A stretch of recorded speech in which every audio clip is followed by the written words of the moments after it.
Great. All right, well, good evening, everybody, and welcome to tonight's forum, sponsored by the Cheyenne League of Women Voters and the Wyoming Tribune Eagle for the 2018 general election. Welcome to all in council chambers and those who are going to watch online.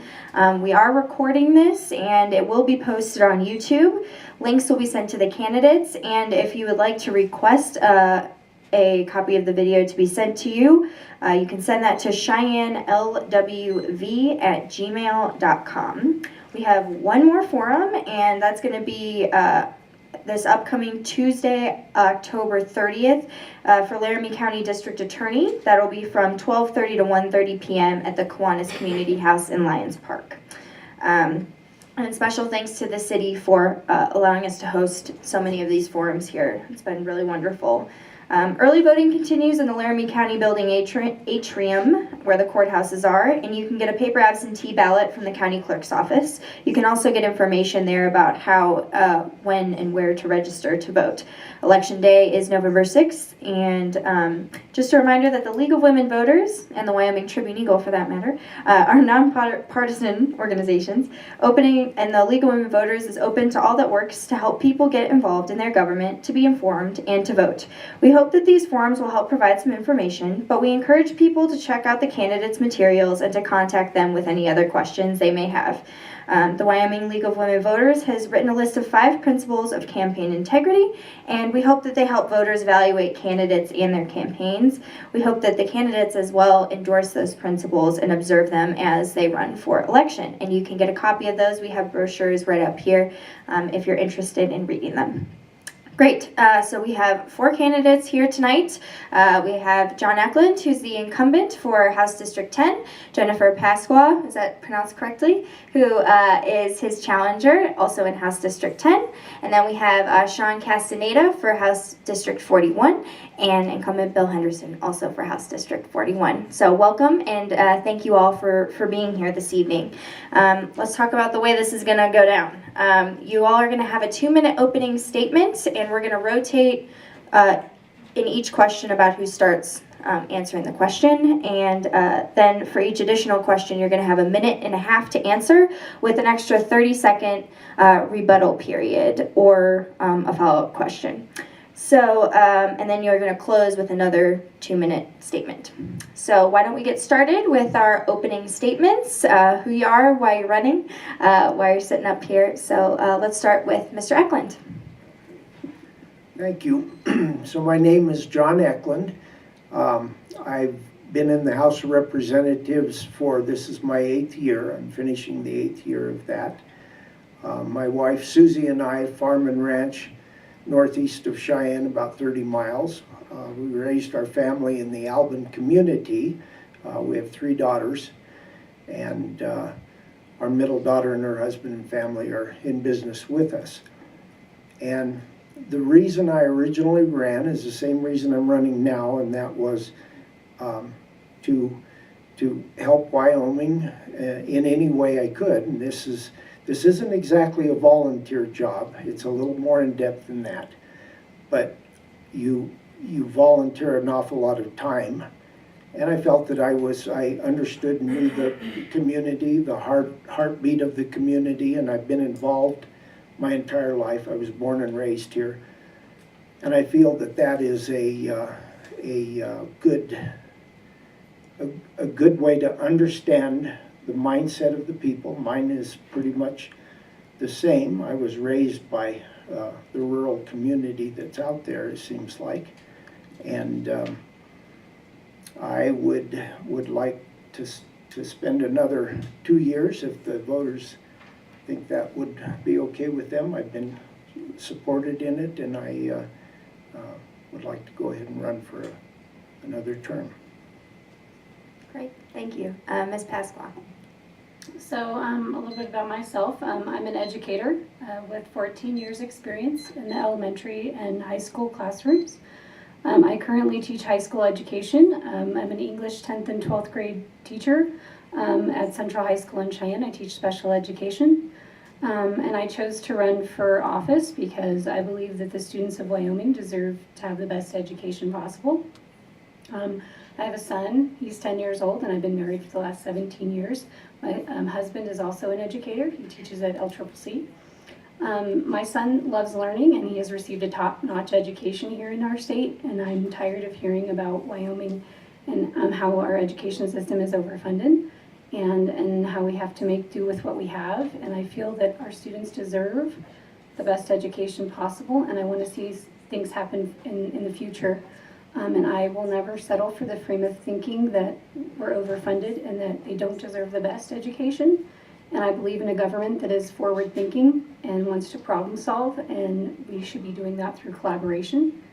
And I don't feel that our current system has been functioning with the problem solving and collaboration mindset. And we need a government that wants to find a solution to our economic problems rather than continue to cut funding. And the only solution is to work together, and I believe that I can do that. And if you're ready for new ideas and forward thinking, collaboration, and governance, I think I would be the best candidate for that. Thank you. Mr. Castaneda. Good evening. Thank you for being here. I'm Sean Castaneda, your candidate for Wyoming State Legislature, House District 41. I was born and raised in my district. I went to Henderson Elementary School, Cary Junior High, as well as East High School. I am a U.S. Marine and a veteran of Afghanistan, and now I'm continuing my service here at home. Wyoming is my home, and this is a great opportunity for me to have a say in what that home will look like. I would like to start a family here. My military service has taught me things such as honor, courage, and commitment, but also integrity, dependability, tact, responsibility, as well as initiative. But also, through varying scenarios, I've learned to adapt while maintaining those previously said traits. I am here because I want to have a say in what Wyoming will look like. But not only that, have a lead in that. I'm able to build stronger consensuses as well because I'm able to listen as well. Listen to constituents, listen to colleagues, listen to new ideas, and actually think through them as well as the problems. I am hardworking, and I am just like you. I'm here to represent the people, not interests. If you'd like to find out more, you can go to SeanCastaneda.com or follow me on Facebook. Thank you.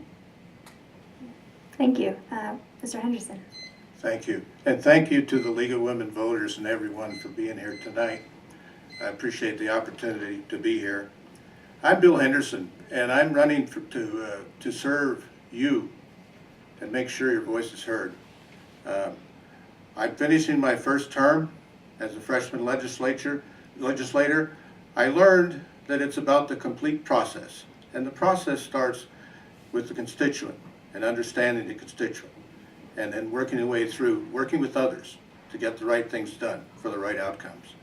I have been born and raised in Cheyenne.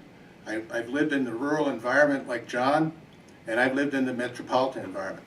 I have over 25 years in the service in the Navy, both in combat and otherwise, on staff and so on in commands. And I have experience as a chief financial officer and comptroller of a major industrial facility. And thanks to the grace of God and the circumstances, I've been able to have a wonderful opportunity the last 2 years to serve the people of our district and make sure that their voice is being heard. That's the most common thing I hear with people when I go door to door, is that they're not sure that the legislators are listening to their voice. And you know, it's about understanding the detail. It's about communicating. It's about vision and compromise and working through the complete process. My wife Linda and I have 3 children. We have grandchildren and great-grandchildren. I want a great future for everyone, not just my family. I want to make sure that everyone has the opportunity to be prepared for work so they can be successful in our community and through their lives. You know, we have that opportunity. We're blessed with a lot of resources in Wyoming, and I appreciate the opportunity to be here. I look forward to your questions. Great. Thank you all so much. And I forgot to say this. Please, if you do have a question that you would like to ask, please do raise your hand and we'll bring you a card and a pencil to write one down. And if we have time, I will ask those questions at the end. So Thank you very much. All right, to the questions. At a meeting earlier this week in Casper, lawmakers heard a presentation about the Wyoming Department of Transportation, which is now facing millions of dollars in funding needs. The state has also had a continued struggle finding enough money to fund education at current levels. And as I'm sure all of you know and have discussed this ad nauseum, under the current system, much of the state's revenue comes from mineral extraction, sales, and property value.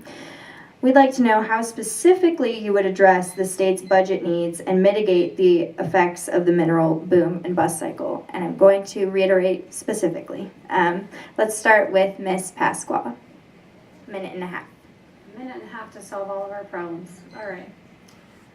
Specifically, since you asked for specifics, well, what I would start off by saying with transportation, we're currently falling short on our funding by over $69 million a year for transportation. And the way the legislature funds it, they're funding it at current rates, so they're not taking into account what we need to be doing to maintain the infrastructure. So how do we handle that? Specifically, well, we don't cut funding. And I'm not sure that that is the answer, and that seems to be the answer that we keep hearing is cut, cut, cut. So what I would recommend is that we restructure how we handle our funding model. Again, I don't have the answers because I'm not in the legislature, so for me to stand up here and say that I have the answers would not be okay, because I don't have the answers. So what I would do is I would work with my colleagues to figure out how to restructure it. How do we look at what we have now and restructure the model to figure it out? And I know that's not an answer that anybody wants to hear, but that's what problem solving and collaboration would do. Okay. Mr. Castaneda, minute and a half. So back in 2006, 67.7% of the state's revenue came from mineral revenues. And in fiscal year 2017, it was only 52%. While the short-term issue is the budget year to year, the bigger issue, and it's the underlying issue, is how do we make up for those lost revenues that consistently come in less and less. We could start as an idea by boosting our number 2 source of revenue, which is tourism. I have an idea for a culinary school with a business program that the idea is that these graduates then go out and start businesses that promote a reason to come Wyoming, spend money in Wyoming. That is one idea, but if we're also going to look at tax, which nobody likes that word, we have to be careful and make sure that the primary goal of the tax is to generate revenue and that it doesn't necessarily modify behavior or influence policies in such a way that will make people spend less money, thus raising less revenue. We have to be careful on that. And it also has to be balanced and stable, and as well as transparent.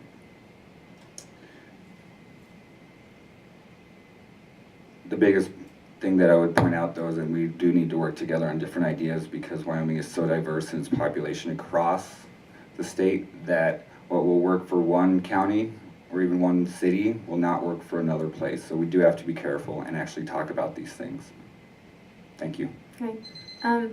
And as a 30-second follow-up question, are there any taxes, since you talked about tourism, would you support something like a lodging tax or any sort of tax to fill that gap at this time? I would say yes to that, but I would also make sure that that depends on the county. If the county doesn't want to participate in that, say in Sublette County, but Laramie County does want to, then we should make sure that that county has that ability too. All right, Mr. Henderson. Thank you for the question. This is an important one because with the budget, it depends on how we've made it up and what we've decided to spend on, doesn't it? And so we have a budget that's largely made up of the general fund, healthcare, and education. And we're blessed. I just got an update today on the recent Craig report update for October. And we have about $400 million more than we projected for the next biennium, which is good news. We can't stop looking at ways to broaden the tax base and see where we can have efficiencies in government. I want to work with others to do that. But frankly, I think that we need to make sure we know what we're trying to solve, what we're trying to address. The policies that we put in place at the state level impact people's lives at the local level. And I believe we need to do better about understanding the local needs and then bring those forward through the representatives to the various committees to work through the process. Specifically, the first step is to develop a plan for the rainy day fund. You know, if we have savings account, all of us, and if we don't have a plan for how we're going to use that saving and how we're going to replenish it, then we're holding ourselves back. And I think it's important to make sure that we do have a plan. That would be my first step. The second step is to continue to work to identify responsible and timely and implement timely efficiencies in government. Great. And just as a 30-second follow-up, when you're suggesting using the rainy day fund, are you saying that we should be using that in the short term to mitigate maybe deficits that we do have, or are you talking about creating a plan going forward of how to use that money and maybe, yeah. I'm talking about developing a sensible plan for our rainy day fund. Thanks to the good news that we just found out this week with the Craig projections, the refueling of the rainy day fund is going to approximate about $2 billion again. That doesn't mean we got money to burn, but the way you have to do that, I believe, is work with all of the various stakeholders and make sure that we understand what the things that we have to get done. We have to get paid. We have to have quality education. We have to have communities safe. You know, we have to have protection services, that kind of thing. Great, thank you. Mr. Eklund. Okay, I was at that meeting when that presentation was made. I'm the chairman of Transportation, Highways, and Military Affairs. For several years, the state of Wyoming, several decades, I think, we have kept up with maintenance is about it on the highways. We probably should be rebuilding some infrastructure that we haven't done. Our funding, the majority of our funding comes from the federal government. We're funded at about 60%, and then the Wyoming takes up the other 40%. It's in fuel tax and registrations and whatnot. We just raised the fuel tax, and the way the fuel tax needs to work is the states around you need to be about the same tax. If we do it that way, then we don't set up unfair advantages at the fuel pump, and the truckers traveling through can't play the system and make money being in Wyoming. We just raised the registration rates as well, so raising a tax wouldn't be very popular. Those are the two ways that we would generate income to change that. The good news about the highways is we have, I believe it's 90 to 90% of state highways and interstates are in excellent shape, good to excellent shape. So that's what I will say about it. And does anyone want 30 additional seconds to add anything? No? Okay. So there's been a lot of talk, especially after the primary election, about party registration on election day. Recent numbers suggest that more than 12,500 Wyoming voters changed their party affiliations during the primary election this summer. Do you agree with the following statement? Wyoming residents who are able to vote should be able to register and/or change their party affiliation on election day. And I believe we're starting with Mr. Castaneda. Will you repeat the question just one more time? Yeah, no problem. There's been a lot of talk recently about people changing their party affiliations on election day. Do you agree that Wyoming residents should be able to register or change their party affiliation on election day? Basically keep what is going on right now, the current system. Yes, I do. I understand that the current rules require you to choose a party and then you can only vote for that party.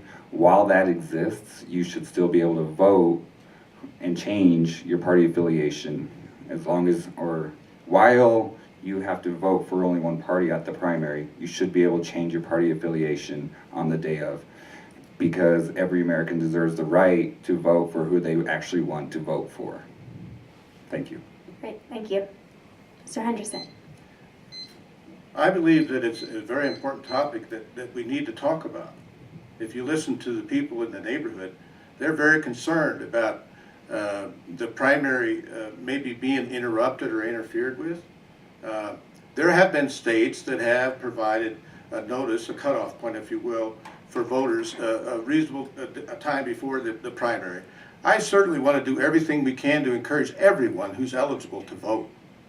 And on election day, I have no problem whatsoever.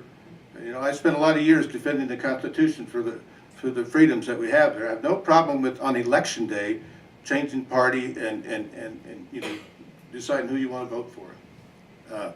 But I think it's important enough for the conversation to be had. You know, hopefully so that we can look at it closer and get the input of voters too. Not do it from the top down, but to have town hall meetings and include people into the discussion. Great, thank you. All right, Mr. Eklund. Thank you. Yeah, the present system has caused some problems, and I think that if there's going to be a change in party affiliation, it probably needs to be done in advance, maybe a 30-day advance. Years ago, we had a two-party system where both parties were fairly strong and robust. When I was younger, I was raised in a family with a stout Republican and a stout Democrat, and when we had that system, we had competition at the primaries. So another possibility is to just change it to the two high vote getters. If we're going to continue, we have whatever 12-15% of the legislature is Democrats now, and the Republicans have taken over representing most of the working class and a few of the others. And I think that if that continues, then probably a better plan would be to have the two top vote getters go from the primary to the general election unless we're going to have a two-party system. Thank you. Ms. Pasqua. So I'm actually in favor of an open primary system. I think that, you know, there are a lot of people that are unaffiliated voters that don't actually get to vote in a primary because they don't declare what a party. So I'm not really sure that I find that fair. So I would be in favor of an open primary where anybody should be able to vote for anybody. And so I find it, you know, when I was actually, you know, mailing out my postcards and I was, you know, looking at how many people don't declare one party or the other when they are voting. So I'm not really sure that I like the idea of them not being able to vote when it's primary season, that they don't get to go and declare who they want to vote for just because they simply can't decide what party they want to be affiliated with. So I'm actually in favor of an open primary where they can just go and vote on that day for whoever they want to. Thank you. Does anyone have anything to add? 30-second rebuttal? Yeah, Mr. Eklund. So that's what I'm advocating for, is an open primary. You go there and you vote for a whole slate of all of the candidates. You don't have to just vote for Republicans. You don't have to just vote for Democrats or otherwise, but you can go to the poll and mark down everybody you want at the primary. Then the two top vote getters go to the general election, and I think we need to look at that. Many of our mayoral races are run that way, and they seem to run pretty well. I think that would be an option Wyoming ought to look at. Thank you. Mr. Henderson. Thank you. I'd just like to build on that by saying that, you know, I am concerned about the unaffiliated voters as well. And also those folks who live in the county but are affected very much so by ordinances that the city puts in place. So I think these things are very important and should be looked at, you know, with an open mind and allowing for the public to provide their input. All right, thank you. All right. What decision made by the legislature over the past few years would you, if given the chance, like to revisit? Either a bill that failed and that you would like to see passed, or a bill that was passed that you think needs to be rolled back? And I believe we're going to start with Mr. Henderson on this one. Well, there's a lot of bills over the last few years I think a lot of folks would like to revisit. But I just quickly say that the one that stands out to me that caused the most amount of controversy, perhaps, was the one related to SF 104. And I don't mean the outcome or anything, I'm just saying that I think it could have been handled in a better way to minimize the adversity, you know, the hard feelings. There were things in that process that were learned that I don't think are appropriate. And there are things that the public doesn't know. And so looking back in terms of my view from the outside looking in as a citizen, you know, I believe the voters spoke loud and clear when they elected the person to be superintendent of public instruction. And our Constitution states pretty clearly in the four corners of that document that the superintendent has general supervision over education. And so for the legislature to step in, there's some things that we don't know. I'm just going to say, giving credit to my colleagues, that perhaps those were the drivers for some of the things that came out of that. But that's one that I would recommend going back and reading, from the standpoint of avoiding all the animosity and the hard feelings. Great. And just to clarify. Yeah, sure. I could take 10 seconds just to explain. Senate File 104 was an attempt by the legislature, actually a successful bill, to remove much of the duties of the superintendent of public instruction, reassign them to the State Board of Education and other parts of the agency. The superintendent at the time, Cindy Hill, sued, and the Supreme Court said yes, indeed, the legislature had overstepped its bounds and interpreted the Constitution to say the bill did take more powers from the superintendent than should be allowed. And the next session, the legislature, instead of adjusting the bill, just repealed it. So we're back to the way it was. Great. So, just to clarify for all you folks out there, thank you, Marguerite, the encyclopedia on legislative matters. All right, let's go to Mr. Eklund. I was there during 104, and I don't really want to repeat it. Well, we won't even go into it. There's a bill that, one of the reasons when you're in legislature, there are times when you have unfinished business. And one of the main ones right now is the Skilled Nursing Center for Veterans. The state has worked on it for 17 years. We're the only state in the country that doesn't have one. It's embarrassing and appalling that we don't. Our veterans deserve more, and it won't cost the state anything. The federal grant will be 65%.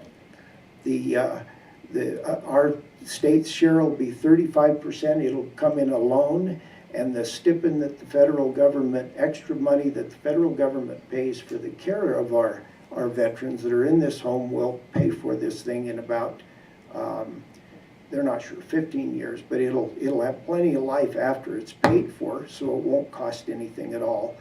And the fight is generally over location, and I'll do my best to try to resolve that. I don't care where it's at.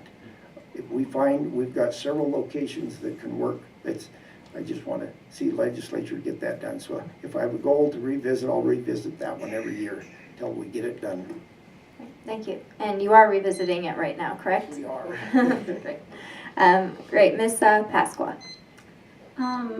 So any bill, and not necessarily one that was passed, but one that, that made lots of noise, I guess I would say, last year when they tried to change the state constitution to not have to fund education properly, was something that would have been detrimental to our state, I think. The other thing I would say is anytime a bill is introduced, and there were a couple that actually passed last year that were really just disheartening to me when you try to limit someone's ability to take care of themselves, and women's right to choose, a woman's right to take care of herself. Several of those passed, and I just think it's kind of hypocritical when you have people trying to tell somebody how to take care of themselves. So there were several of those last year that passed that should not have passed in my mind. So any of those, or any school ones that come up, lots of times that limit funding. So, Mr. Castaneda. few years ago when the state started to run out of money, a lot of things were on the chopping block, if you will. And one of them was the Wyoming Overseas Combat Veterans Program, which basically if you graduated from a Wyoming high school and you served overseas, you got 10 free semesters to a Wyoming school, tuition and fees. And originally, from what I understand, they're actually going to cut the program entirely because there was a lot of money being spent on master's and doctorate's programs. Now it's down to 8 semesters, tuition only, but it no longer pays for fees as well. And it's only bachelor work and under. I would fight and would love to see that get back up to master's and doctorate's programs. As a veteran, when you've served, you do get the GI Bill. But this was also in addition to, and you can pass your GI Bill or this program onto your family members, which gives both parties the ability to actually receive an education based on service, someone's service to their country. I think when you are born in Wyoming and you are educated in Wyoming, you're probably going to stay in Wyoming with your skills that you have attained. And that's why I would like to revisit that one. Not just because of the veterans, but the skills that it provides and leaves in Wyoming. Okay, thank you. Does anyone have anything to add? 30 more seconds? Yes, Mr. Henderson. Just real quick, I agree with John on let's get this Veterans Skilled Nursing Center built. You know, I'm I'm more concerned about the veterans committing suicide every day in Wyoming than the ones who aren't getting a full paid way to go to university. When I went through the first time, as with many veterans, we didn't have that, and it was aid initially to start. It didn't cover tuition fees, and so we were going to cut it, but we fought behind the scenes in the legislature to make sure that it wasn't cut. But there's other things involved here that I think we need to address at a higher priority, and I think it's taking care of the vets. Yes. So I'm going to defend our budget a little bit. We have to have a balanced budget. You can have a balanced budget and use a rainy day fund if necessary, and we did. We can only do what we've done for maybe 2 more biennial cycles. We've got a great many people to take care of. We've got state workers that haven't had a raise for several years. They haven't had cost of living adjustments. The veterans, we did the best we could. We just kind of cut down on how high a level that paid. I give them out of time. Yes? Okay. All right. A recent University of Wyoming survey suggests that the majority of residents in the state would support marijuana legalization for medicinal use, and nearly half support full legalization in regard to recreational marijuana. Where do you stand on making marijuana legal, either for medicinal or recreational use, or both? And I believe we're back around to Mr. Eklund. Sure. Yeah, I think it's my turn. So in my district, recreational marijuana is not a very popular idea, and I don't think it's a very popular idea in this region. The state to the south of us has done it because of a high influx of mostly West Coast influence. The regular native Coloradans are not very thrilled with it. We can have medical marijuana without getting high. There are 2 substances in it. One is cannabidiol, the other is THC. The cannabidiol, from what I understand, gives most of the medical relief that a person would need. The high may numb some of the pain for chronic pain. I don't know, but I do. Medical marijuana could be considered without people necessarily having to use it and having them driving around on the road, which is happening all over Colorado. And it's causing other problems. You've got, with our highway department, with our military people that have taken an oath to leave that drug alone. They live in Colorado and they're in our National Guard. It creates an awful lot of problems. It's against federal law. So recreation, no. Medicinal, I'm okay with. Cannabidiol can be extracted out of it, and it can be found in hemp as well. Okay. Ms. Pasqua. So I would say that one thing that we should be doing is we should be researching it, we should be looking into it. I do support medicinal use. You know, when you have a family member, and I've had several family members, one recent family member passed away, my sister-in-law passed away from colon cancer about 2 years ago. And when you've seen a family member suffer that way, and she did use medicinal marijuana, and when you've seen the relief that it can have for someone that's suffering, it changes your opinion. So I think that there needs to be a conversation about it. I also think that, you know, there are mistakes that were made in the state of Colorado, and I think that they're suffering from the mistakes that were made. I think that they should have done more research before they legalized it. I also think that our state should look into those things before we just full on legalize it. You know, but I don't think that it's fair to say that we shouldn't at all. I think that it could bring in some, you know, revenue. I think if we're smart about it, but I think to just disregard it and say we shouldn't do it at all is not a, you know, a way to approach it. Thank you. Mr. Castaneda. My father passed a little over a year ago from prostate cancer, and he did use marijuana to help ease his pain. And he did not pass in pain. In fact, he was quite happy, he was comfortable, and that was the only thing that I could have asked for in such a case. With that being said, I would have to say that I am for medical marijuana. Obviously, there may be some caveats that I would be willing to compromise on and what that would look like. I had the benefit and the honor to do a ride-along with the Highway Patrol as well as the Cheyenne Police Department. And what I'm about to say is not the official view on marijuana, but the things that we talked about, this was one topic that did come up.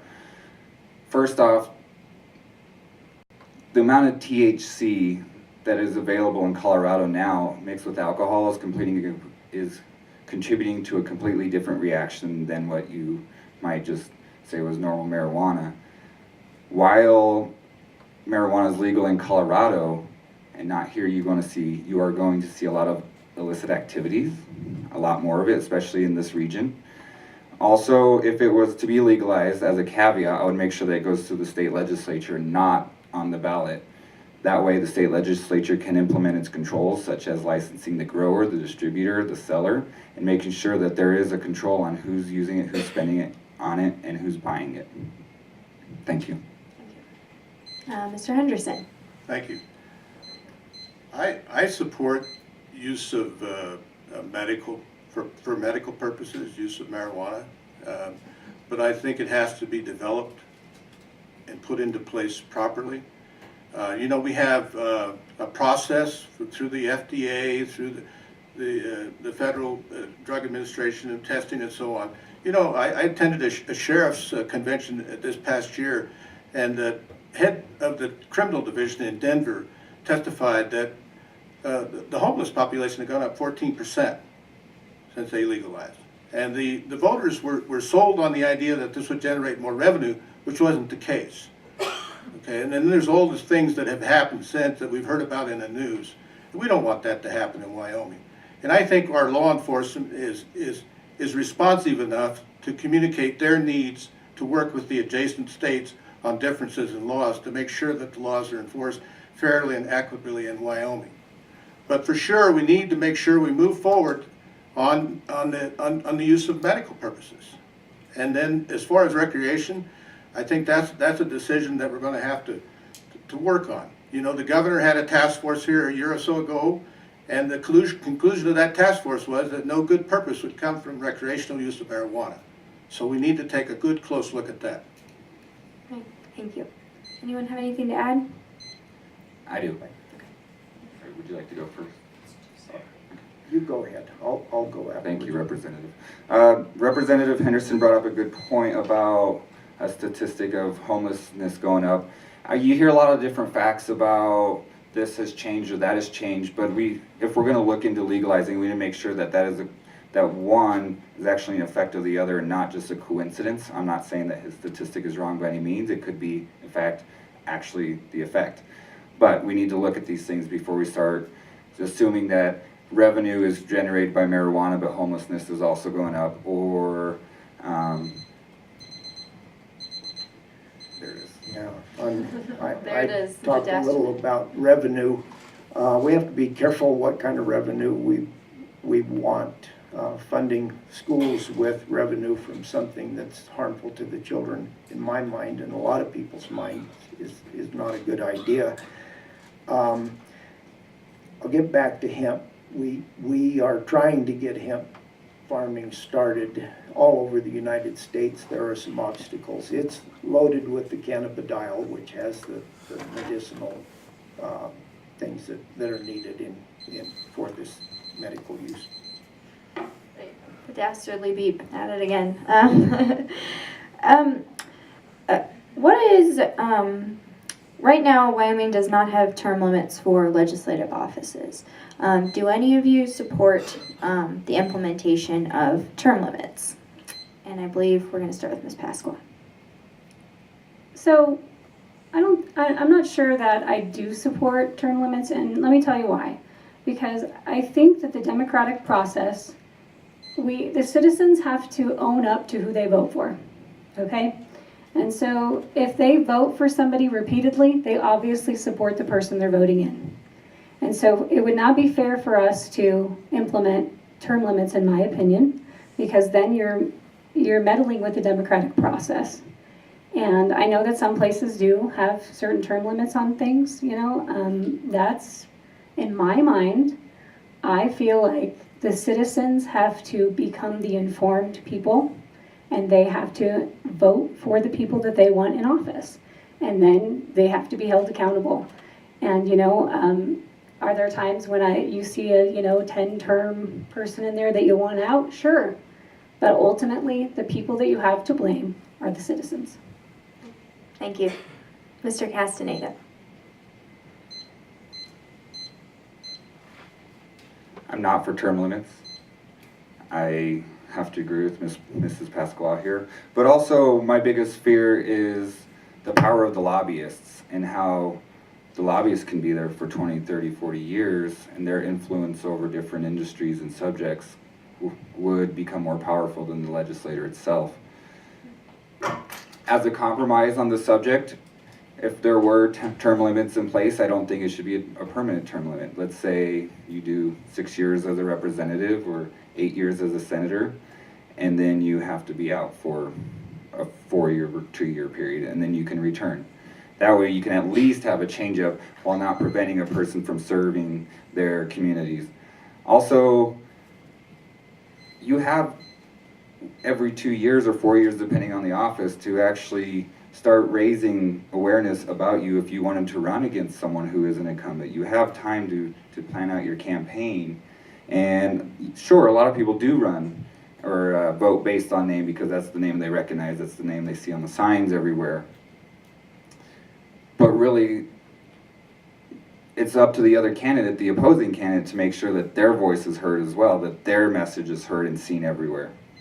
Thank you. Thank you. Are we okay with the beeper? We had a little malfunction. Are we good? Okay, good. Just making sure. Great. Mr. Henderson. You go ahead and leave it off if you Not the best part. So here's the way I look at it, is we already have term limits. It's called election day.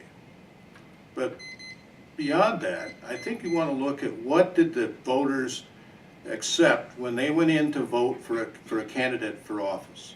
2 years ago, I promised to do something about jobs, healthcare, and education. And I'm here today to say that I've been able, thankfully, to do something about each one of those areas. And I continue to work hard in those areas to learn as much as I can from as many people as I can. One of the things I like about serving this past 2 years is the interaction with the people in the district. That's the reason that I'm in there, is for them, for you, for our community, for the young people. I was at Baggs Elementary yesterday touring the school, learning about the new security updates. This is very important. And I think you make better decisions if you're informed. And I think if you say you're going to do something and you don't do it, then the voters will be smart enough and active enough to make sure that you don't continue serving. That's one of the reasons I chose to run in the House. It's the people's house. It's our house. And by gosh, I'm here to tell you, when John started, he was a young man. I mean, you know, I'm just kidding. Just kidding. I had a full head of hair, but here's the thing: we can say we have the hardest working house in the country because we all care. Not about party. It's about people and community working together for the right reasons to get the right outcomes. Thank you. Representative Eklund. So I agree with my opponent on this. The term limits should be established just as they always have been by the election system. Some of what's going on in other parts, especially Washington, D.C., and it's both parties where we've got elected officials being accosted and attacked. That should never happen. You get your business done at the polls. We don't do it with violence or threats or any of that nonsense, and I'm thankful that Wyoming doesn't have that. As far as lobbyists go, I think that some of those representatives that show up and they're there just to lobby for a certain thing. I'm here to lobby for my stuff in my industry, and we've got a few of those. They don't last very long, and they're very, very ineffective. There's a lot more that goes on in legislature than your vote. And I'm not saying that the legislators' vote isn't important, but the ability to accomplish things and affect the changes that you want and affect the will of the whole body is probably more important. And that involves working with both parties. I think Mr. Henderson talked about that. I've got Democrats that most of the time, I would guess that 80-20 rule that Mike Enzi talks about is true in our chambers. Great. Does anyone have anything to add? Nope. Okay. Let's go to another audience question. Currently Wyoming does not have any provisions commonly known as voter ID, which have been implemented in states across the country, which essentially require people to bring a photo ID, like a driver's license, with their current address in some instances, to prove who they are. Would you support a voter ID provision in Wyoming? And I think it's Mr. Castaneda. I'm guessing that's to prevent people from voting more than once, or Voter illegally fraud, generally speaking, yeah. I understand that. I don't know enough about the subject to say yes, a voter ID is exactly what we need, or to say no, it's not what we need. But it sounds like it makes sense to me to have some form of ID, like, hey, this is me, I live at this address, the address matches. I can imagine that there are probably ways around that people are pretty upset about. But like I said, to me, it seems to make sense to have at least a driver's license to show up with. Great. Mr. Henderson. Thank you. You know, I think it's very important that your right to vote is not impaired or jeopardized. And so I don't have any problem showing my ID. And I don't have any problem answering any of the questions at the poll.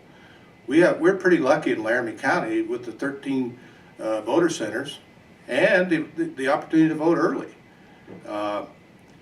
I would go to the other side of this. I would go to the absentee voters and making sure that we have a complete mailing address so that you do get your ballot. You know, we get hundreds of ballots returned to the county clerks because they don't have a complete mailing address in the registration. I ran a bill 2 years ago, and if elected, I plan to consider running the same bill or a similar bill. But one of the arguments was around voter ID and keeping people from voting, and I disagree. I say if you don't get your ballot and you requested an absentee ballot, then you're being hampered in terms of being able to vote. So in order to get your absentee ballot, you have to have certain elements of ID, and in order to register, you have to have certain elements of identification. So I think it's fair to have those things in place. I don't think we need to get too prescriptive about it, and we certainly don't want to discourage folks from showing up to vote. Okay. Thank you. Representative Eklund. So the voter ID, we don't have that. We don't have to show our ID at the polls either. And I have pretty good assurance from our clerks that they do have a handle on this so that we can't vote more than once. And I'm not sure why they know that for sure. It seems like when I vote, somebody in there knows me. Ours is a small community, but I don't believe that's the case everywhere. But they've assured me that our system is good. There is very little room for voter fraud. Before I'd support voter ID, since most of us have driver's license or something, I'd probably want to see what the cost is and how much it would tax our local system. One thing that could be a problem that the highway department's or our highway committee's trying to solve is a revenue information system which keeps track of our people, and most of it's done through driver's registrations, and so that's one of what I told you. There are a slug of things that we have trouble funding. That's one of them. It's going to cost us $50 million or so. It just seems like it's into tens of millions of dollars, everything, and it's just a technology system and ours is outdated, and if it went down election day, it would be a bad deal. And Ms. Pasqua. So I'm going to take one of the things that Mr. Eklund said, and I'm going to be in agreement with what he said there with voter ID fraud being very minimal. And if I'm going to take the evidence, and what I've read and what I've researched is that there really isn't a need for voter ID. Most of the research says that there is no need, and that's and if you're talking about specifically our state, there isn't a need. So that's what I would say. There isn't a need to provide that. I mean, it's really interesting though. Every time I go in to vote, it's like I just out of habit always want to provide that. But it's funny that he said they always know who you are. It's like as soon as you say their name, they find it pretty quickly, and they know who you are. But there isn't a need for it. So if we're looking at evidence rather than just rhetoric, there isn't a need for it. Okay, thank you. All right, so we're running out of time. I do have one more question. Can we do a lightning round question where you have 60 seconds instead of a minute and a half? Is that okay? Cool. So this is an audience question. Should Wyoming spend its savings on low interest, below market loans or even grants to help business? I think we're at Representative Henderson. Thank you. That's one of the things I enjoy about being on the Business and Economic Development Committee is all the opportunity I've had to meet and work with folks from around the state on the endow process. We're looking forward to the final meeting coming up here before the session and talking about, have an opportunity to talk about the final report, and particularly the 4-year plan as a first step towards the 20-year strategic plan for economic diversification. We already have that in place. We have a Wyoming Business Council that has a budget of about $70 million, and we have a state land investment board, and they meet regularly looking at applications for grants and so on, and there's a process in place for those grant applications to be reviewed. Should it be expanded? I think that will be told when we see the results of the endow report. Great. Thank you. Representative Eklund. So we are. Our general fund now is our savings account. When it used to be consisted of the revenue that we brought in and then extra money, and we balanced everything with the extra money that the general fund just had. We're using the money for economic development and for grants. I think we need to be really careful with the grants. And the reason and not all the time, there are times when we have enough money we should use the grant process. But I think we need to be careful. We have, like I said, state employees that haven't had a raise for 4 years, and we can't keep good employees around if another state's robbing them all the time. So we need to think about trying to keep everybody funded somewhat, and grants giving away money when we're in times like this. We have to be very cautious of. Great. Ms. Pasqua. Yeah, and I'll just add on to what he said. Remember, grants go away, so it's very difficult to rely on those. I would say yes, and I know it's it's, when you go third, you can just say yes to that and yes to that, and so, I mean, I don't really have much extra to add. I only have 60 seconds anyway, so. Perfect. Thank you, Mr. Castaneda. No, we should not be saving or using our savings accounts to give out grants and loans. Obviously, if there is money allocated for such things, that's what it should be used for. However, the Wyoming Taxpayers Association released a document that has quite a few numbers, and basically adding 100 employees to industries across the state will cause the state to run out of revenue within 4 to 5 years based on the current tax structure and revenue income streams. So if we're going to be building businesses, we have to make sure that we also have the educated employees to fill those positions, and then we'll go from there as far as starting to hand out money for businesses to grow. Thank you. And thank you all for agreeing to that shorter time. I appreciate it. Great. So I believe we are now at closing statements. So you have 2 minutes to close, and we're going to start. Perfect. Go back around to Representative Eklund. Okay. I'd like to have a couple more years. Like I said, there's always unfinished business, but it takes me a while to catch on. So the first couple of years, learning the process and meeting the people and building the relationships, all of that takes some time. And you know, some people are more effective at an early age or early time in their term. Maybe first and second term, but I've been able to get more done in the last term than I did in the first 3. And like I say, there are some unfinished businesses. The people in the legislature, a lot of them know me.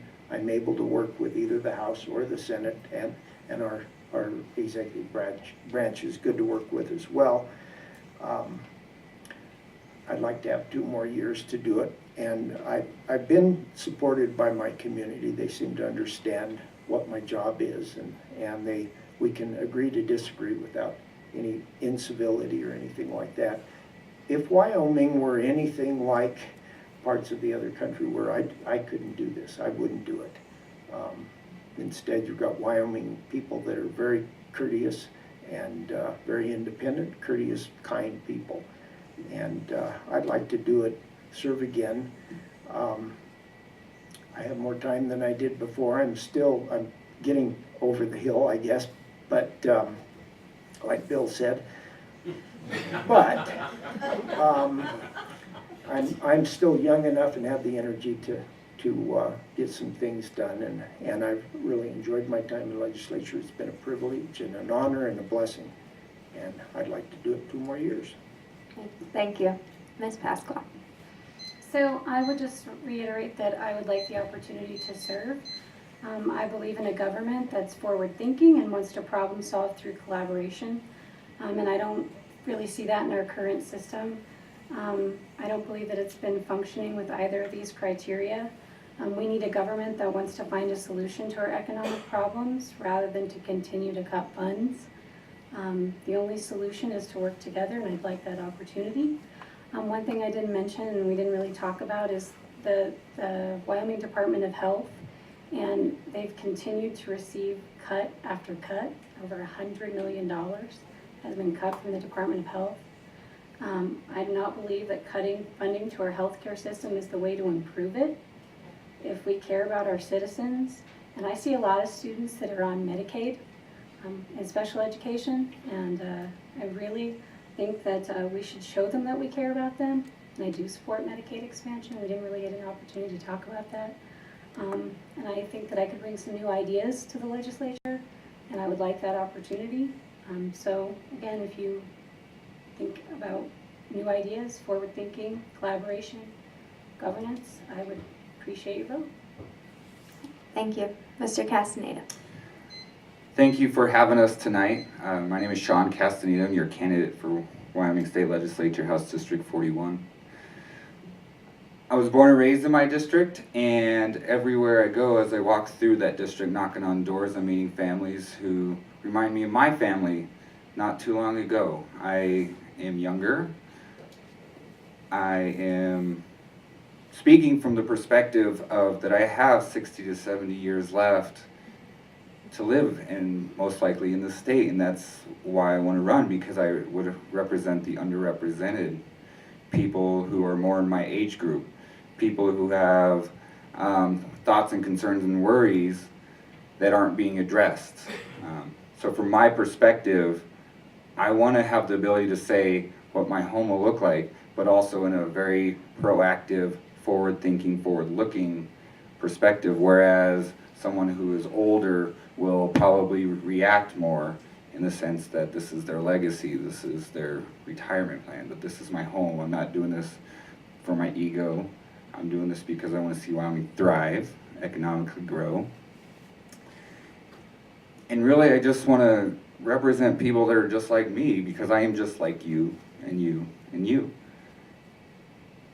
I have the support of the teachers. I have the support of the public employees, that is the state employees. And regardless of what happens, I'm not going to let you down. I'm not going to lie to you. I won't be able to make all of you happy, but I won't lie to you. And with that being said, for more information, go to SeanCastaneda.com. And I look forward to meeting every one of you. Thank you. Thank you. Representative Henderson. Thank you. And thank you all for being here. And again, I really appreciate the opportunity to be here. I'm running for re-election because I have learned a lot the last 2 years about how to make sure your voice is heard. And I want to go on record and say that my friend John is a long way from over the hill. He's my neighbor in the house. And, you know, we learn a lot from each other because we listen and we look after each other, you know, 24/7 sometimes. And as I go about the neighborhood, I see a lot of folks who are working for a living, who are worried about their children and their grandchildren, people who are on fixed income. It's not about retirement. It's not about ego. It's about service. It's about representation. I learned that when I went in the Navy and served for 25 years. It's about representing everybody you put your hand up to take the oath for. And I took the oath, and the part that I remember the most is to serve and perform the office with the duties of the office with fidelity. That means for every one of you. Those who vote for me, those who don't vote, those who don't know how to read, those who are living on they don't know how they're going to get by. And we need to make sure that we look out for those folks. In the schools, the kids that go home on Fridays and don't have food. People who are homeless down around the downtown area. So there's a lot that we have to be thankful for in Wyoming. I'm very privileged and honored to be part of it. I'm asking for your help and your vote.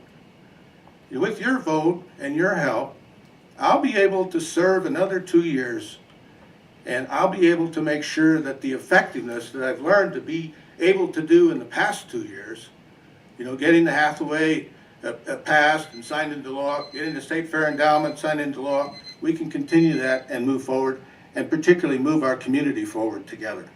I ask for your vote. Right. Thank you all so much for coming, and thank you to all of you for taking the time to be informed voters.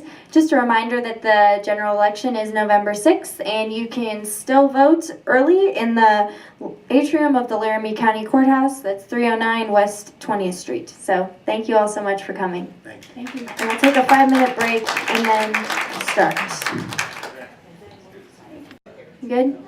For the sake of our little video, I'm going to touch on a lot of the same introduction, so apologies that all of you are going to have to sit through it again. Good evening, and welcome to tonight's forum sponsored by the Cheyenne League of Women Voters and the Wyoming Tribune Eagle for the 2018 general election.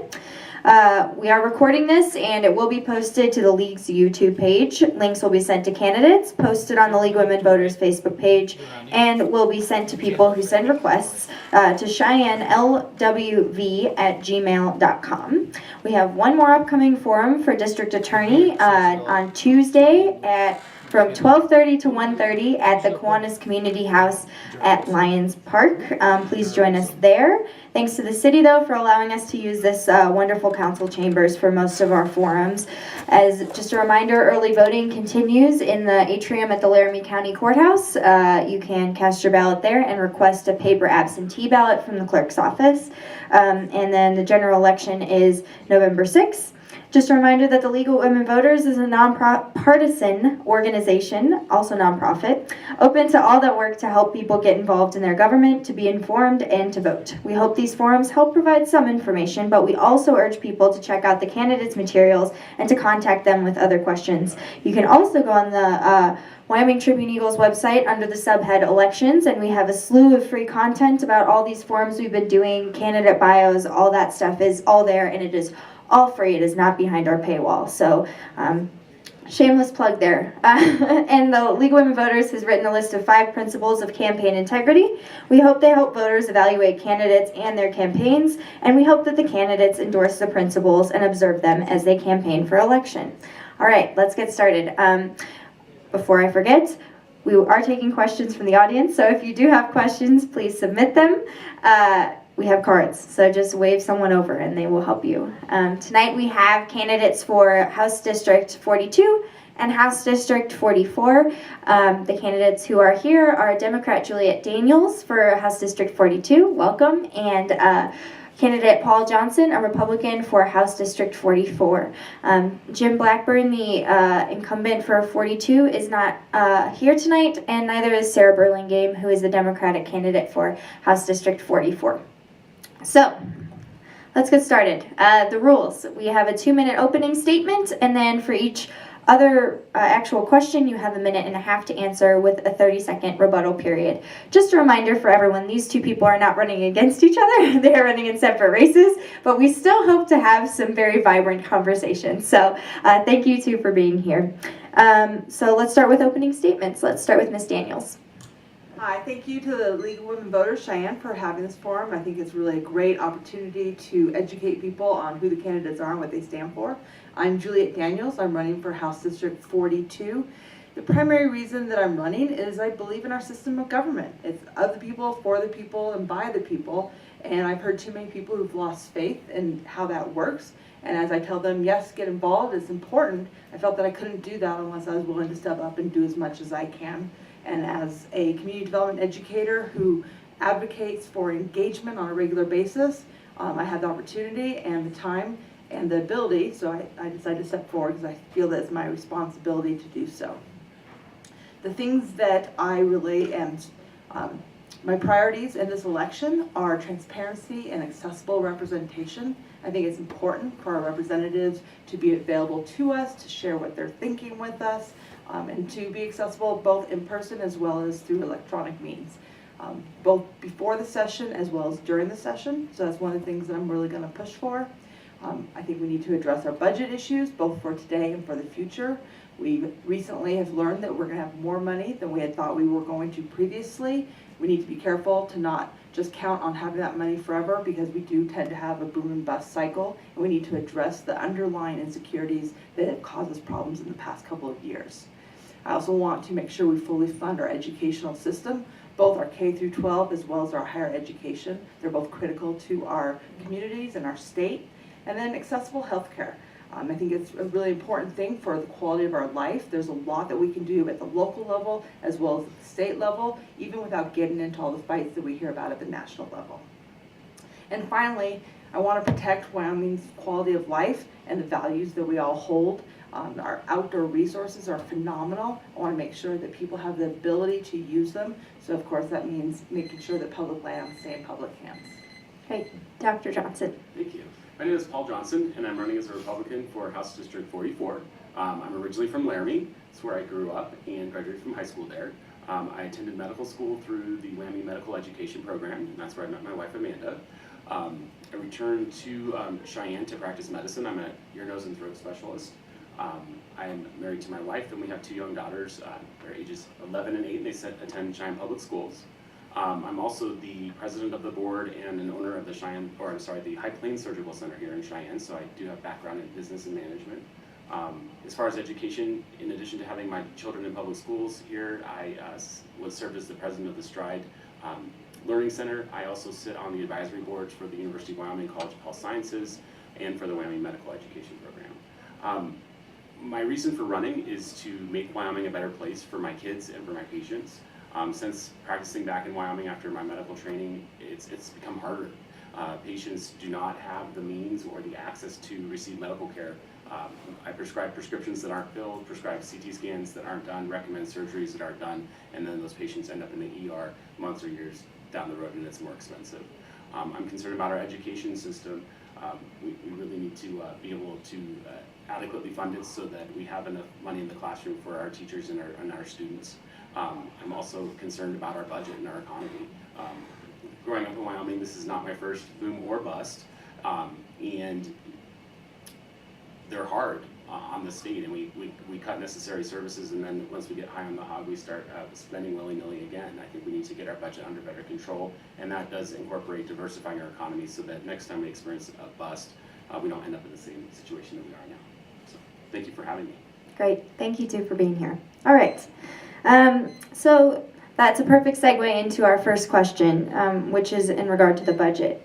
To meet our obligations for education, roads, state health facilities, and other needs, what do you propose that lawmakers do? Do we raise existing taxes, find a new revenue stream, spend savings, or just say we're not going to meet the need, or something else? What specifically do you think that the state needs to do to address these problems? And we'll start with Dr. Johnson. Thank you. So we're all aware of that Craig report that was just released this week. So we have great news that the state is expecting about $385 million more than we were. So that's a boon. Also, we have significant funds in our rainy day account. So we have, per the reports, it was $1.53 billion that's available. So when we're talking about meeting our immediate needs, that's available to us. But when we're talking about looking down the road and what are we going to do in the future, I think we need to leverage what we are good at now. So that would be with energy, with tourism, with agriculture. And I think we're doing a great job at starting to do this, particularly with some of the recommendations or proposed by Endow. And that's increase spending on our tourism, which is our number 2 industry, and then marketing our agriculture. We just developed a foreign office in Taiwan to promote our agricultural products there. So I think these are great steps at leveraging what we're good at now. And then we have to start looking into new things, and that would include technology and manufacturing. And I think in Cheyenne, we're really showing the state how we do that here, and that's with Cheyenne Leads, where we're attracting new businesses like the Microsoft data warehouses and even the cat food and kitty litter company that's coming to Cheyenne. I mean, we're really, knocking down all the doors to see what we can bring to our local economy. And I think if we use that model, that's a way that we can diversify our economy for the future. Thank you. Ms. Daniels. So I think the first step in addressing our budget issues is to actually do a better job in communicating. Oftentimes you hear people talk about efficiency, which is really just another name for cutting. And if the citizens truly don't want the services the government provides, then we should cut. However, I don't believe that they don't. I think the problem is that most people don't understand what it is government provides. Therefore, we need to make sure that we have adequate funding for those things. To address the funding shortfalls that come with boom and bust, there's 2 things I think we need to do. One is I think we need to look at a longer time frame of how our revenues come in. So if we're budgeting on a 2-year cycle, we very well could have plenty of money in that 2 years or have a cut. But similar to how a ranch budgets a whole year of their funding based upon selling their calves once or twice a year, we need to look at a longer time frame to determine how much money we should be spending each year, and then utilize our rainy day fund to balance that out. So in years that it's above that line, we take money, in years it's above, we put money into our rainy day fund. Years that's below, we take it out so that we maintain our savings. The other thing we need to do is diversify our tax base as well as our economy. If all we do is diversify our employment and our businesses, we'll have more jobs, which will be a great thing, but those jobs will end up costing the state money in terms of services. So we need to make sure that our tax structure also can take advantage of those resources that are coming in. Thank you. And just as a 30-second follow-up question, Do you think there have been several different types of taxes kind of floated into the ether, like a lodging tax was actually proposed. People have talked about a possibility of an income tax or even upping fuel taxes. Where do you guys stand on those at this time? Do you support any of those options? And I guess we'll start with Dr. Johnson because this is a follow-up. So. Well, so I'm not really in favor of raising or creating new taxes unless it's an absolute must, and I don't see that in our current fiscal environment to do that. I'm absolutely opposed to a personal income tax. I have concerns about a business tax, and this is why.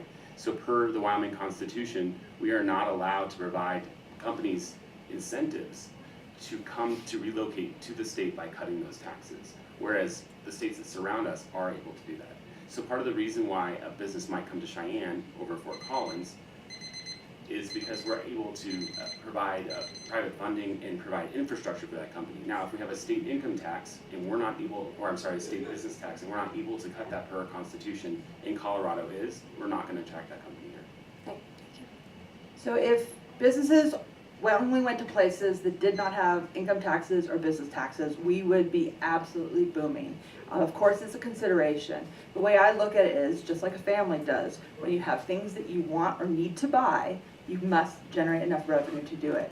So if as a state we decide that there are certain things that we would like to have for our citizens, then we'll need to generate revenue and we need to look at all options. If we don't want those things, whether it's our roads to be improved, our teachers to be funded, well then of course we may not need to increase taxes. But if those things are viable, then we'll need to make sure we generate those revenues in whatever means we can. Great, thank you. All right.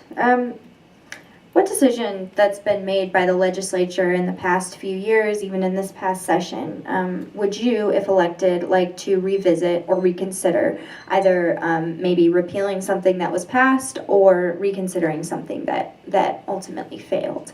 And we'll start with Ms. Daniels. So one thing that I think we really need to take a look at is Medicaid expansion. It would provide additional source of health insurance to individuals who are working but can't afford insurance and don't qualify for Medicaid as it is.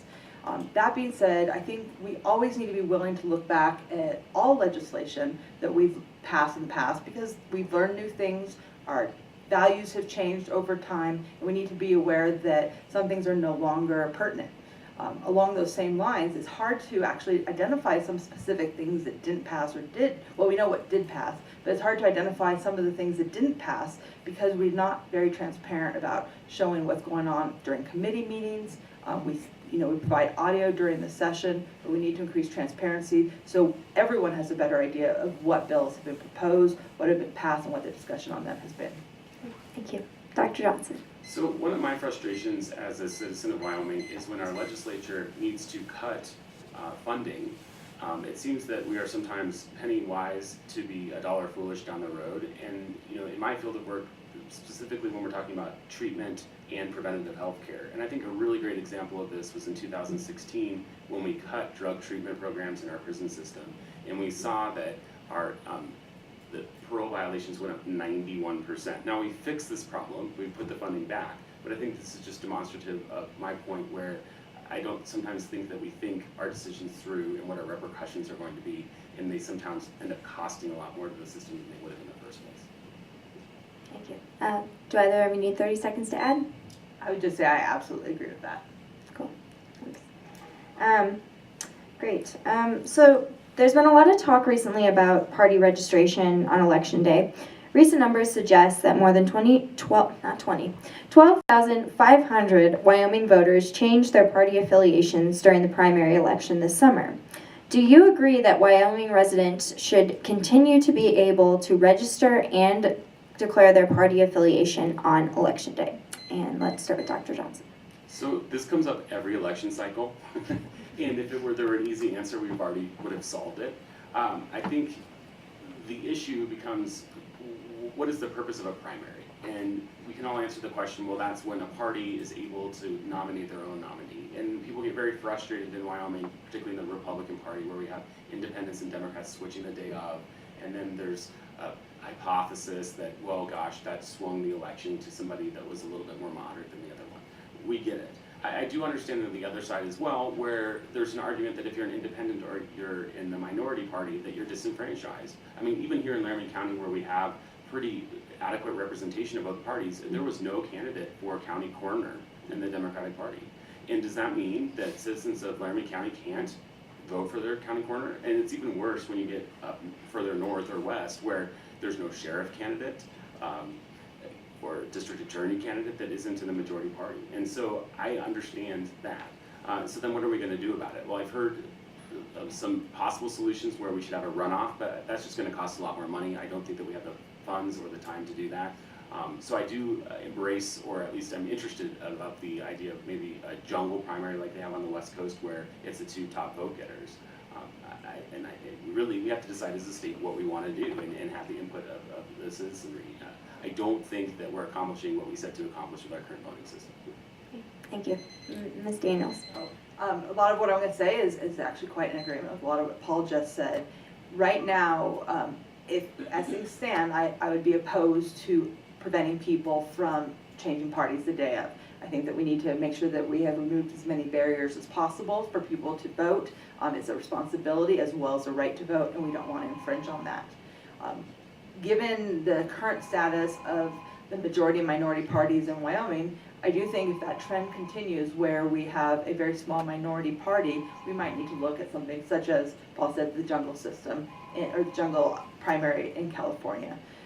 The purpose of primaries, yes, it is for the party to put their candidate forward, but even above and beyond that is for people to have a voice in who represents them. And we need to make sure that we are making sure that everyone has that voice and who represents them. And when you have a party that is so dominant in a state, it does disenfranchise quite a few people. And I think we should look at how can we better incorporate and engage everyone in the process. And I think we'll have better representation that can represent all of us as a result. Thank you. 30 more seconds if you need to add anything. Yeah. If you do want the 30 seconds, just raise your hand so I'll stop asking. How about that? Let's just make an agreement to do it that way.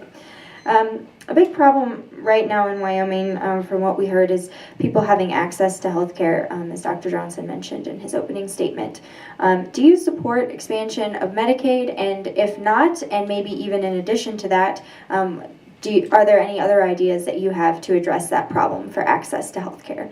And I believe we're starting with Ms. Daniels this time. I do support expansion of Medicaid. As I mentioned in my earlier statement, it will provide health insurance to approximately 20,000 Wyoming individuals who are working but can't afford health insurance but don't currently qualify. I think that in addition to expanding Medicaid, there's a lot of other things that we can look at. The state has a health insurance pool for its employees. We could consider utilizing that in competition or in as a resource for businesses that need to find health insurance, or for individuals that can't go into the private market. Some of the other things I think we can look at is community conversations. There's a lot that can be done to increase access that doesn't involve necessarily national decisions or even state decisions, but starting to talk about in communities, how do we encourage doctors to come to our communities? How do we encourage nurses to come to our communities? How do we make sure they're getting the education that they need? What are the things that we can do locally and at the state level? Medicaid expansion is one of them, but there's a lot of others as well. Thank you. Dr. Johnson. Sure. So if we look at who is not currently insured, there's two groups of folks. So the first one is people that were left out of Medicaid expansion, and the second group is, are people that make too much money to get any sort of incentives from the government. So let's start with the first group, and that's the people that were left out of Medicaid expansion. I don't think this is a Democrat or Republican thing. I think it's a business thing.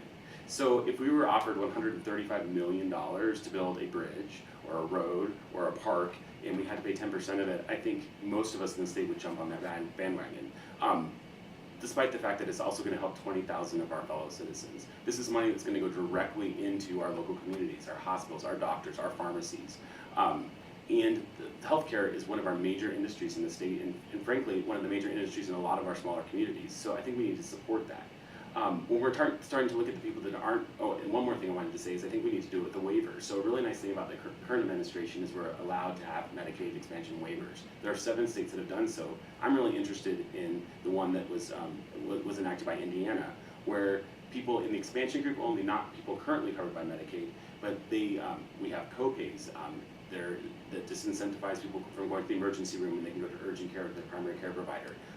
They found excellent outcomes comparable to other states in the union, and it's been cheaper because people have some skin in the game. When we're talking about people that are left out of the incentives because they make too much money, there's also a waiver. It's called the 1332 waiver. Alaska's been very successful at instituting this. What this does is it allows our private insurers to only insure up to $1 million. And then the second, I'm going to take my 30 seconds. Go ahead.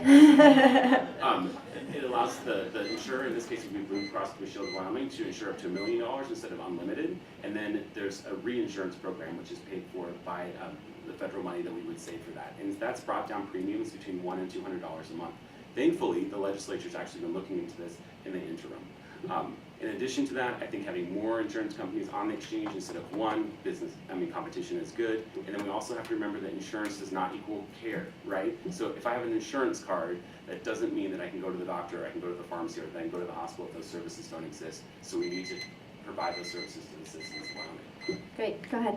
I'm gonna go ahead and take an extra 30 seconds. Sure. Because Paul has an advantage on me being in the medical field. He's gonna be a lot more knowledgeable about this than I am. But I think what makes for an important legislator is that they understand what they do know and what they don't know. And right now, I don't know as much about the medical field as a medical professional. But what I do know is how to reach out and talk to people, both who are specialists in the field as well as everyday citizens, because whether you are a doctor or a surgeon or a nurse, you're going to have a certain amount of information about what's going on and what you think needs to be done. But the person who utilizes those services, who is a teacher, who is a miner, they also have some ideas about what can be done, and we need to bring all those voices together. Thank you. So a recent study released by the University of Wyoming suggests that the majority of residents in the state support medicinal marijuana, and almost a majority support the legalization of recreational marijuana. Where do you stand on making marijuana legal, either at the medical level, the recreational level, or both? And we'll start with Dr. Johnson. Oh, great. All right, so, marijuana has medicinal properties. We just have to grant that. So it's already being used in medications for anti-nausea, and for seizures. There's also great evidence that it has properties that can help those people that are in chronic pain, and I'll know that we have an opioid crisis. So if we can switch out one for the other that doesn't cause death, I think that that's a good thing. The problem is that we haven't studied it. So there are studies from foreign countries and limited studies here in the United States, and that's because it's a Schedule I medication. Now, the current administration has shown some interest into getting that knocked off of Schedule I, so I think that we're going to start to see some studies. When it's declared a medicine, I think it needs to be treated like every other medicine. So if we're talking about aspirin or amoxicillin or an anti-seizure medicine, we need to know what are the dosing recommendations, how often, what are the side effects, what should we not be mixing? But we don't have any of that information because it's not been studied. So I'm completely open to it. I think that there are medical applications that I think we do need to treat it like every other medication, though, if we're going to call it that, and be able to study it so that we know what we're doing with it. So I absolutely agree with Paul when it comes to the medical aspect of marijuana. I think that it's been shown that there's medicinal properties to it, and we need to study it. So I'll leave that on the table. When it comes to recreational, personally I'm pretty ambivalent about it. I don't use it. I don't have any intention to use it. But when we look at something like marijuana or some other things that are considered vices, we have to look at the societal ill or the societal good. I would like to know, is marijuana any worse than alcohol, which we allow, we do regulate it? Is marijuana worse than cigarettes, which we also allow? And so for me, it comes back to a little bit of a libertarian bent, that if there's not a societal problem associated with it, why are we making it illegal based upon our morals from 50, 100, 200 years ago? And so I'm not opposed to it. I see there's also some opportunities for some economic gain with it. But again, we have to look at the societal problems that could be associated with it and weigh that against other things that are legal and also illegal. And Dr. Johnson, I just wanted to touch, where do you stand on recreational? I'm presently opposed to that. Okay, great, thank you. Didn't know if you said it, but I might have. I didn't. I was trying to skirt the... Yeah. Great. Excellent reporter skill.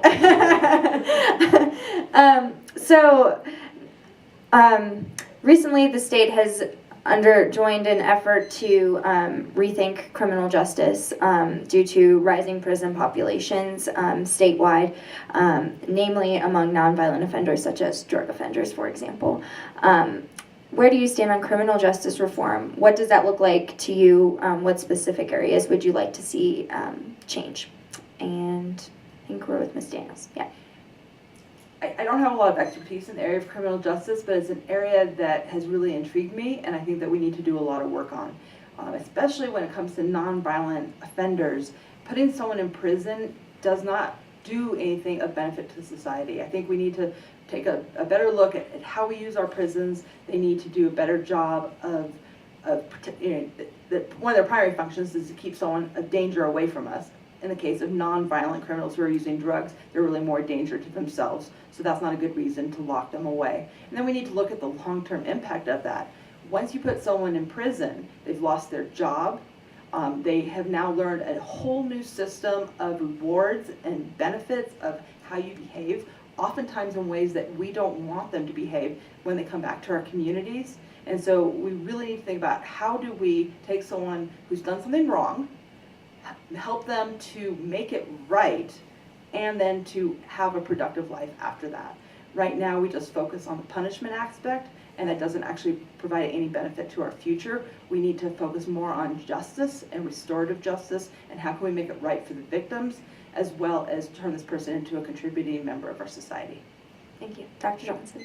So I take seriously the charge to keep our citizens safe. And so I think we need to be very careful, and that's what our priority would be when we're talking about criminal justice. However, maybe we're doing too good of a job at that.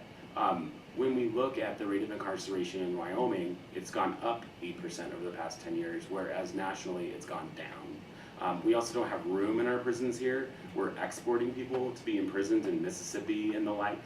It's expensive to do it. It costs up to $53,000 a year per inmate. We're spending $150 million a year on incarceration.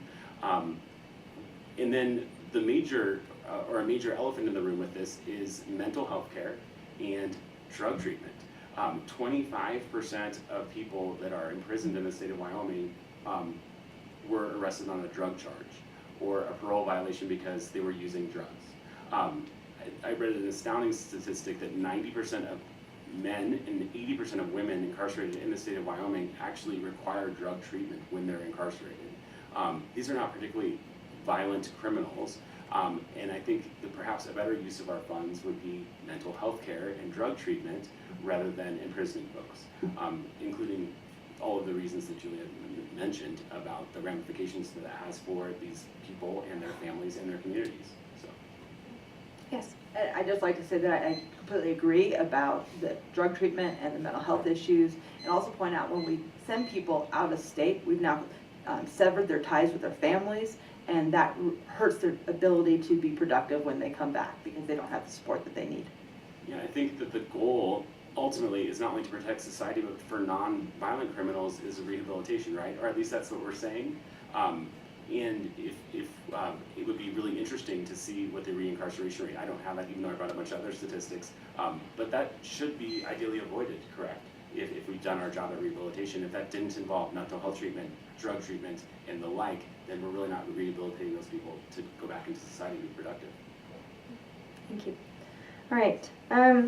So during short budget sessions, there's limited time for lawmakers to consider non-budget bills. It is a very short session.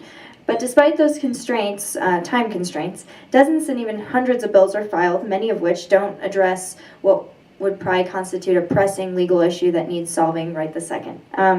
Given limited resources at the Legislative Services Office and limited time to consider potential legislation, would you support capping the number of bills that each lawmaker is allowed to sponsor in any given year?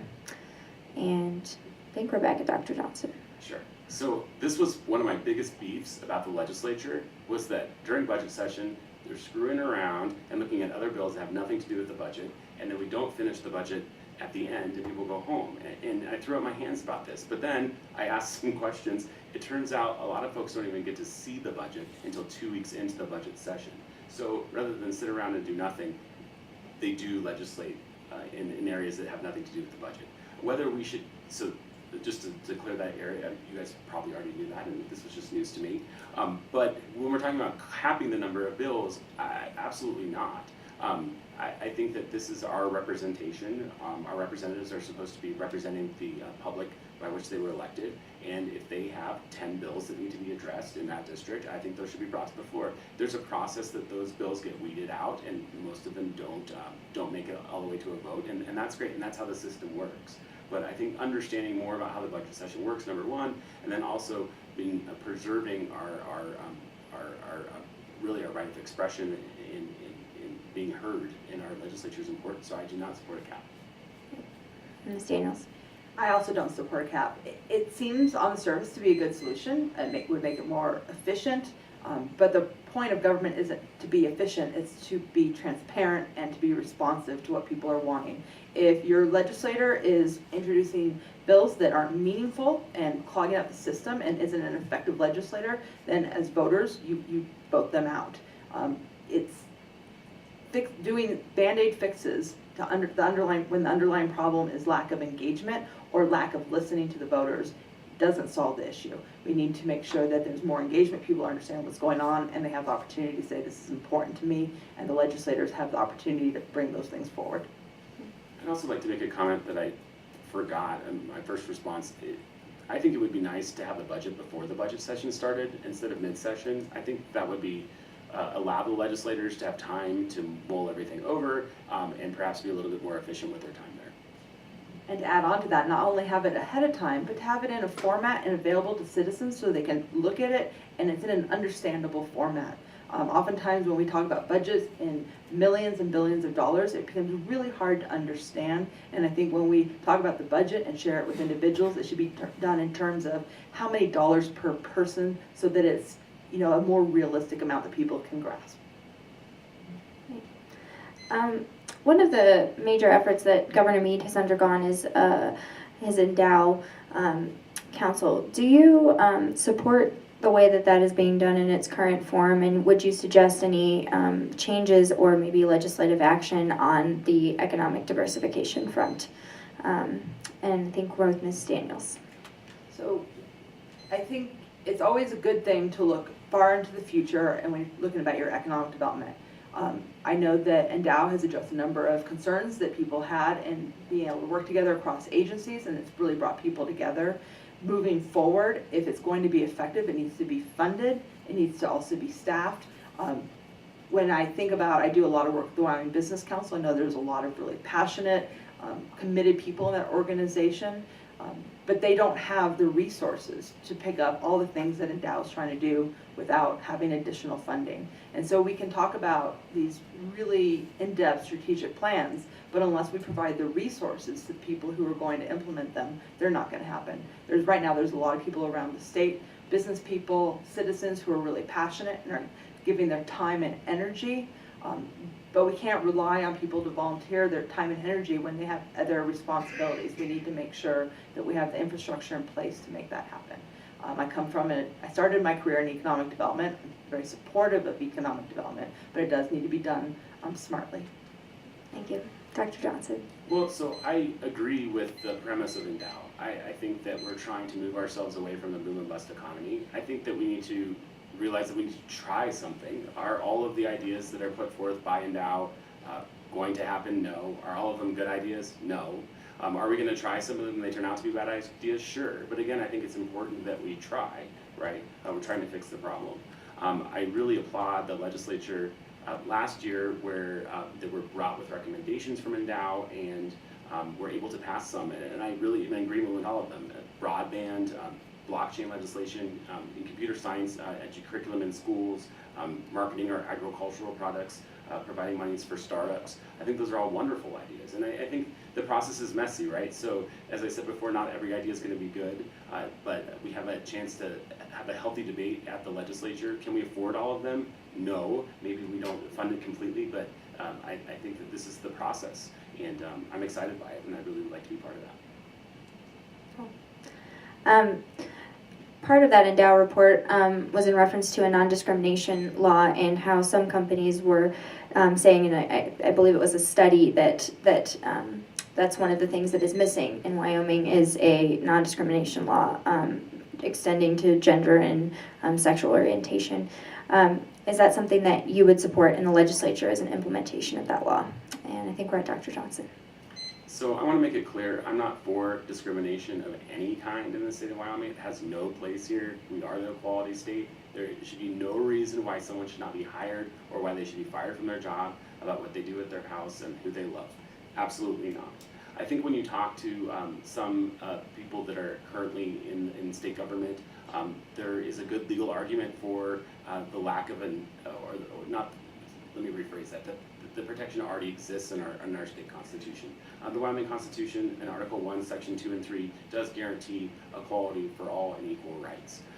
If that is determined by case law not to be effective, I firmly support a non-discrimination bill.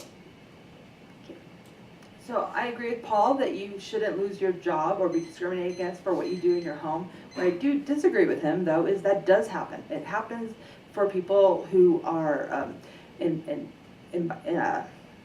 homosexual relationships. It happens for people who are transgender, and I think we should have a non-discrimination law to not only protect those individuals, but to clearly state that we are the equality state and we take it seriously, and we're willing to put what we believe into law and act on that.